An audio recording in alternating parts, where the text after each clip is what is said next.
Stock మార్కెట్లో invest చేసే ముందు మీ యొక్క స్టాక్ అడ్వైజర్తో కానీ లేదా మీ యొక్క ఓన్ రీసెర్చ్ అనాలిసిస్తో ఇన్వెస్ట్మెంట్ చేయాల్సిందిగా కోరుచున్నాను. ఈ వీడియో కేవలం ఎడ్యుకేషన్ పర్పస్ కోసం చిత్రీకరించడం జరిగింది. We are not responsible for your trading and investment. Also we are not SEBI registered అండి. హాయ్ అండి, ముందుగా మార్కెట్ మిత్రులందరికీ కూడా గుడ్ ఈవినింగ్ అండి. ఈరోజు మీకు మార్కెట్ ఎలా అనిపించిందండి? ఈరోజు నేను ఏమైతే ఆప్షన్ ట్రేడింగ్ అయితే చేయలేదండి. అండ్ బై ద వే బాగా సైడ్ వేస్గానే ఉంది. అండ్ కానీ ఆఫ్టర్నూన్ సెషన్ 2 o'clock తర్వాత అయితే ఆల్ ఆఫ్ సడన్ ఒక ఫాల్ అయితే అయ్యిందనమాట స్టాక్ మార్కెట్. సో నాకెందుకో అది ఇండియా బంద్ వల్ల అయి ఉంటుందేమో అని అనుకుంటున్నానండి యాక్చువల్లీ. ఎందుకంటే 25 కోట్ల మంది అనౌన్స్మెంట్ చేశారు కదా, సో బంద్కి పిలుపుగాను. సో మేబీ దాని ఎఫెక్ట్ అది గట్టిగా పడుతుంది అనుకుంటున్నాను స్టాక్ మార్కెట్ మీద కూడా. So let's see. అండ్ చూసుకున్నట్లయితే ఎఫ్ఎంసీజీ ఈటీఎఫ్ గురించి మాట్లాడుకుందాం. ప్రజెంట్ ఏంటంటే ముందుగా ఈ ఈటీఎఫ్ గురించి మాట్లాడుకుంటే ఈ ఒక్క రోజులోనే ఆల్మోస్ట్ 0.54% అనేది పుష్ అయితే ఇచ్చిందనమాట. ఈరోజు మార్కెట్ కొంచెం ఈ షేరు కొంచెం అప్సైడ్ పొటెన్షియల్ ఇచ్చిందనమాట.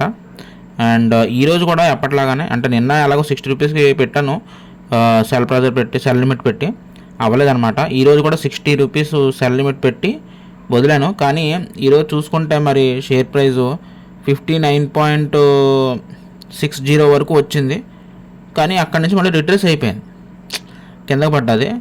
అండ్ కానీ మార్నింగ్ సెషన్ చూసుకుని అసలు ఎలా ఉంటుంది ఏంటంటే, మార్నింగ్ చూసుకున్నట్లయితే ఈటీఎఫ్ ప్రైజు 59.16 వరకు వచ్చిందనమాట. ఏంటి ఇంకా ఫాలో అయిపోద్దామో అనుకున్నాను, కానీ మంచిగా మళ్ళీ పైకి పుష్ అయింది. దానికి రీజన్ ఏంటంటే డాబర్ అనమాట. మీరు గడిచిన కొన్ని రోజులు చూసుకుంటే డాబర్ యొక్క షేర్ వాల్యూ అనేది మంచి ర్యాలీ ఇచ్చిందనమాట. ఎఫ్ఎంసీజీ ఈటీఎఫ్లో కూడా డాబర్కి మంచి వెయిటేజ్ అయితే ఉందన్నమాట.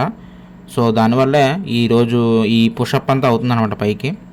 కానీ చూసుకున్నట్లయితే 40 days ఆఫ్ ర్యాలీలో ఈరోజు 25th డే అనమాట. ఇప్పటికీ నేను పెట్టిన ఇన్వెస్ట్మెంట్కి 2.62% లాభంలో అయితే ఉన్నాను అనమాట.